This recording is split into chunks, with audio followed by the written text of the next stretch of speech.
Opendoor stock just wrapped up the week with another remarkable performance, and it's safe to say the energy surrounding this company has rarely been higher. Closing Friday session at $6.65 per share, up 69 cents or about 11.5%, Opendoor delivered its fifth consecutive green day. That streak, combined with roughly 50% growth in value over just 5 sessions, shows just how powerful the momentum behind this stock has become. What makes this run even more compelling is the context. Markets in general were under pressure this week. Broader indices have been choppy, weighed down by uncertainty around interest rates, inflation data, and global events. Yet Opendoor managed not only to hold steady, but to thrive. It hit intraday highs in the $5.80 to $6 range and, despite some profit-taking late in the session, finished strong above the $6.50 level. That is not just an isolated move, that's resilience. A big part of the story on Friday was Anthony Pompliano. Early in the session, Pompliano announced that he had added to his position in Opendoor. For those unfamiliar, Pompliano, often simply called Pomp, is a prominent investor, entrepreneur, and media personality with a massive following in the crypto and tech spaces. His bullishness on Opendoor has already been one of the catalysts bringing attention to the stock. But putting more of his own money into shares on a day like today sent a powerful message. It reinforced that he isn't just talking about the company, he's betting on it. That kind of credibility and conviction matters, especially when retail investors are looking for signals that the movement has influential backers. The market responded almost immediately to Pompliano's disclosure. The stock showed buoyancy in the morning, and while we can't say his buy was the only reason, it definitely helped spark confidence and gave retail another reason to push. It's a reminder of how intertwined Opendoor's stock performance has become with the personalities advocating for it. When someone like Pompliano puts skin in the game, the effect isn't just financial, it's psychological. It reassures the open army that their thesis is valid and that people with reach and influence see the same potential. Then there's Eric Jackson. If Pompliano gave Opendoor credibility with his purchase, Jackson continues to fuel the day-to-day energy with his relentless campaign on X. For 13 days he camped outside of Drake's mansion, turning the stock into a running social media storyline. Now, as he travels, he's still posting updates, keeping the momentum alive. And on Friday, he delivered another intriguing nugget, an update on his conversations with Keith Rabois. For those who don't know, Keith Rabois is one of Opendoor's co-founders and an early driving force behind the company's vision. He's a highly respected figure in Silicon Valley with deep experience scaling disruptive businesses.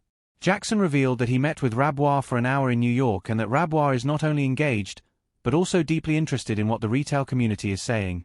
According to Jackson, Rabois has been in touch with members of the board during the ongoing CEO search, and he has not been shy about sharing his frustrations. One of the points Rabois apparently made is that the board has been too risk-averse, hesitant to embrace the type of bold pivot that both retail investors and founders believe Opendoor needs. That's a critical insight. It highlights the tension that has defined the company for months now. On one side, you have a board that seems cautious, preferring incremental adjustments. On the other, you have retail and founding voices pushing for transformation toward a more asset-light, AI-driven model that could position Opendoor as the Airbnb of real estate. Jackson went further, saying that he and Rabois agree the board itself may be the single biggest hurdle standing between Opendoor and a much higher valuation. In his words, if the board were aligned and willing to take the risks needed, Opendoor could be a $50 stock almost immediately. That's an extraordinary statement, and while it might sound ambitious, it underscores how much of this story hinges on governance and leadership. Now, it's important to ground that optimism in the reality of where we are today. Friday's close at $6.65 is a milestone, no doubt, but it's still a long way from $50. Retail investors understand that, and most know this isn't going to be an overnight transformation. But the fact that those conversations are happening, the fact that someone like Keith Rabois is engaging directly with both the board and retail advocates, shows that change is possible. And in the stock market, belief in possibility can be just as powerful as hard numbers in the short term. Looking back over the past 5 sessions, what we've seen is the open army proving its ability to absorb news, shake off volatility, and keep pushing forward. Earlier in the week, when Carrie Wheeler's share sale was disclosed, there were fears that insider selling could weigh on the stock.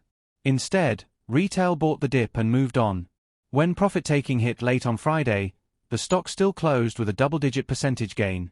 These are not the moves of a fragile rally. They are the signs of conviction building, of a movement gathering strength. Of course, The real test ahead is sustainability. Can Opendoor hold above $6? Can it establish that level as a new floor, just as it previously did with 350, 4, and 5? If it can, the technical setup remains incredibly bullish.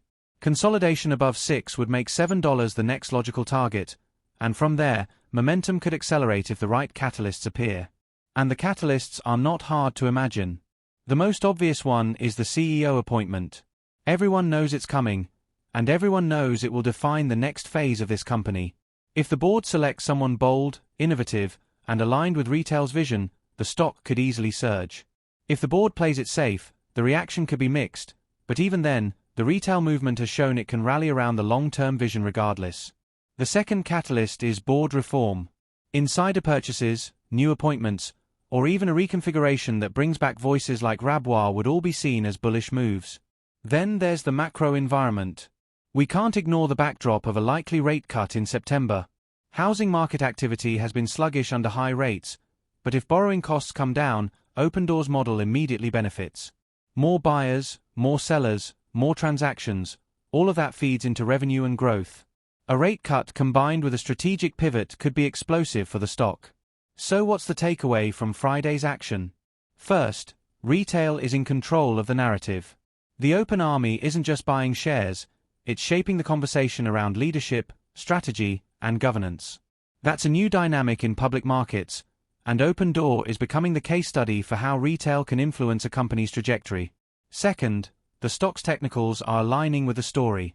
5 green days, higher lows, and a test of $6 all point to strength, not fragility. Third, catalysts are lining up. From the CEO search to board reform to macro tailwinds, there's no shortage of potential sparks that could take this rally further. As we head into the weekend, the mood around Opendoor is one of celebration but also anticipation. Investors are proud of the run, but they're also looking ahead, asking, what's next? Will the board listen? Will the CEO pick a line with the vision? Will the company embrace the transformation retail believes is necessary? Those are the questions that will determine whether this streak becomes a sustained bull run. But one thing is already clear: Opendoor has captured the market's attention. It has proven it can defy broader market weakness, absorb insider sales, and turn retail enthusiasm into real momentum.